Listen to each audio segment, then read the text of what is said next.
¿Qué tal amigos? ¿Cómo están? Muy buenas noches. Me da mucho gusto saludarlos. Soy Ricardo García Santander y le doy la más cordial bienvenida a Desafíos.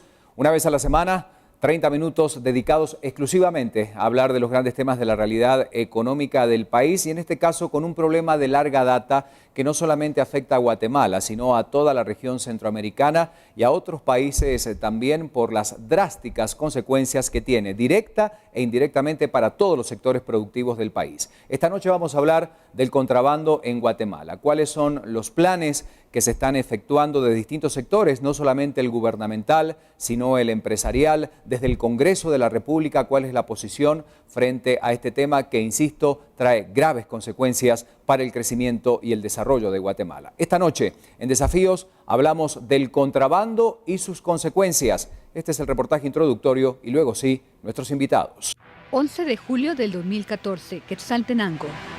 El menor Gustavo Adolfo Chin Shet, de 9 años, muere con quemaduras en el 97% de su cuerpo, producto de una explosión de gasolina que almacenaba en su hogar. La Procuraduría de la Niñez y Adolescencia logró días después rescatar a 2 niños más de ventas de combustible de contrabando que ingresa de México. La Fiscalía de la Niñez estableció que se les paga entre 1 quetzal por galón que venden.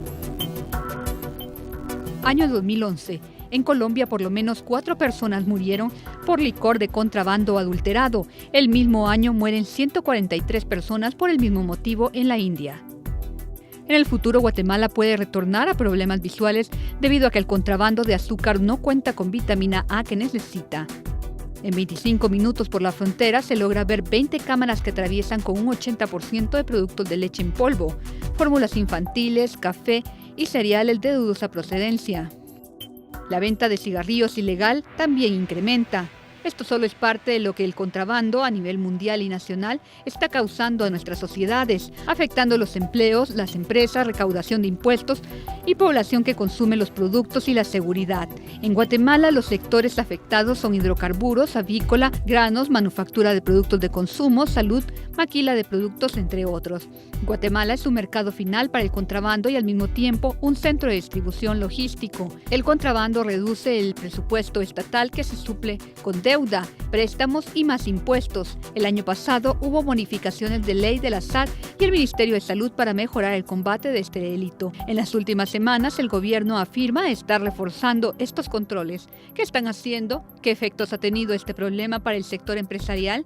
De esto y más se habla hoy en Desafíos.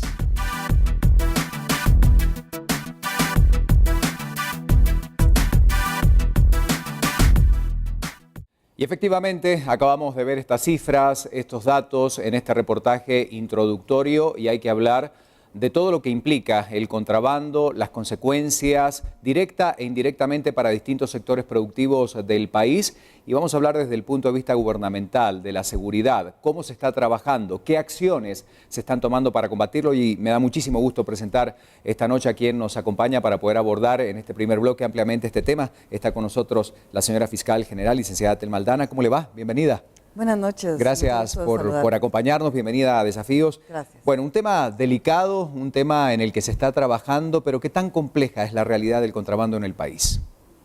Sí, realmente el delito de contrabando incide en la economía del país, sin lugar a dudas, repercute en el empleo y repercute en la salud, porque recordemos que algún producto de contrabando no cumple obviamente con los requerimientos necesarios para el consumo. Además, debilita a las empresas. Y en el caso del Ministerio Público, si bien se han hecho esfuerzos en la lucha contra este delito, particularmente a partir de la desarticulación de la banda Los Cigarreros, yo debo de reconocer que debe de reestructurarse la Fiscalía que conoce de estos delitos, que es la Fiscalía de Sección de Delitos Económicos. Esta está conformada por 2 unidades. Estas unidades tienen 3 agencias y son aproximadamente 30 a 28 personas que integran esta Fiscalía. Pero no tenemos agencias en el interior del país. Recordemos que el contrabando particularmente utiliza fronteras. Áreas fronterizas, exacto. Utiliza cruces vehiculares. De hecho, tenemos establecidos 115 cruces vehiculares no controlados, 56 en México, 43 en El Salvador, 24 en Honduras y 2 en Belice. De tal manera que la presencia del Estado, particularmente del Ministerio Público y Gobernación, Policía Nacional Civil, en estas áreas es fundamental para controlar el contrabando. Hay un gran esfuerzo y un pedido puntual de todo el sector empresarial, de todo el sector productivo, porque realmente las estadísticas de cómo afecta justamente al crecimiento del país en general son drásticas. ¿Cómo se debería reforzar desde su visión y su experiencia en el tema estas áreas justamente que son las más vulnerables? Usted hablaba de los puntos fronterizos, la ubicación estratégica que tiene Guatemala dentro de Centroamérica, hundiendo el norte con el sur, para tratar de evitar y empezar a mitigar los efectos que tiene el contrabando. ¿Qué sugiere usted? Justamente el día de ayer en el foro de Cámara de Comercio, yo manifesté que haciendo análisis de la ley orgánica del Ministerio Público, particularmente el artículo 88, le permite al Ministerio Público celebrar convenios con entidades nacionales o extranjeras, públicas o privadas. Y entonces voy a trabajar un proyecto que le voy a hacer llegar al sector privado del país para ver la posibilidad de un convenio de cooperación en el sentido de reestructurar la fiscalía que actualmente tenemos, de modernizarla, de asignarle equipo, asignarle más fiscales, tener agencias en el interior del país que esté en condiciones de analizar estructuras del crimen organizado, porque el contrabando no es el trabajo informal Claro. que algunas personas creen. El contrabando está ligado a estructuras del crimen organizado y la Fiscalía debe tener toda la competencia para llegar a establecer cómo funciona la estructura, llegar a los medios de investigación, utilizar los métodos especiales de investigación y luego hacer la acusación correspondiente. ¿Qué se puede hacer a nivel regional? Sabemos que puntualmente ahora no solamente Centroamérica, República Dominicana, Panamá están pidiendo justamente como que se establezca una red, porque más allá de que se pueda cumplir la ley en los pasos fronterizos dentro de Guatemala, estamos hablando de toda una región, ¿verdad?, que puede permitir justamente el traspaso y el contrabando. ¿Estamos realmente preparados a nivel regional para tratar de combatirlo con las mismas herramientas? Yo voy a tener una reunión con los fiscales de El Salvador y de Honduras, y dentro de los diversos temas que vamos a abordar, también nos vamos a referir al tema de contrabando. Es indudable que deben de unificarse esfuerzos regionales, porque como bien lo dice usted, es un delito que trasciende las fronteras y que requiere toda una organización criminal, nacional e internacional para operar.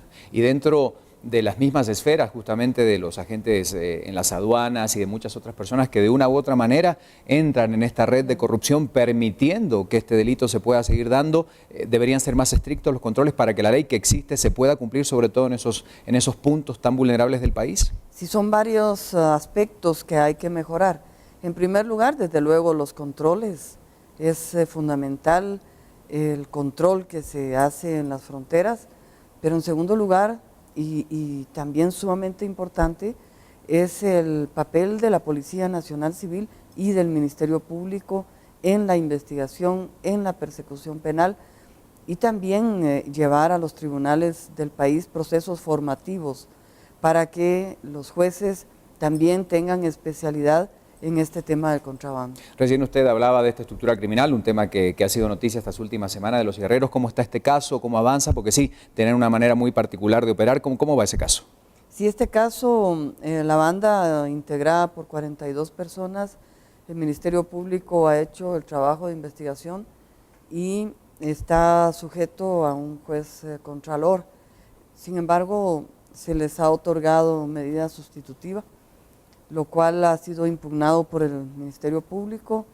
Obtuvimos un amparo provisional de la Cámara de Amparo de la Corte Suprema de Justicia y estamos litigando el caso en los tribunales. Bueno, por último, y haciendo honor al nombre del programa Desafíos, yo sé que es difícil pensar en el corto plazo un país sin contrabando, pero ¿cuáles creen ustedes que son los 3 elementos básicos para tratar de evitar y que ya no exista el contrabando en el país, que se cumpla la ley, que las penas realmente se puedan dar y que la justicia actúe cuando se capturan este tipo de bandas? ¿Qué debe detonar para tratar de llevarle también una respuesta a los sectores más perjudicados por esto? Debe haber control, investigación criminal y sanción penal. Sanción penal, eso es básico y elemental. Bueno, le agradecemos mucho que nos haya acompañado. Gracias. Ha sido muy amable. Queríamos abrir este programa justamente con la voz, con la palabra de la fiscal general, a quien agradecemos su presencia para poder abordar este tema. Pero ¿qué pasa en el Congreso de la República? ¿Cómo se está accionando dentro del Poder Legislativo contra este tema? ¿Cuál es la visión también del sector empresarial? Hoy estamos hablando del contrabando y todas sus consecuencias en este programa especial de Desafíos. No se vaya, en instantes continuamos.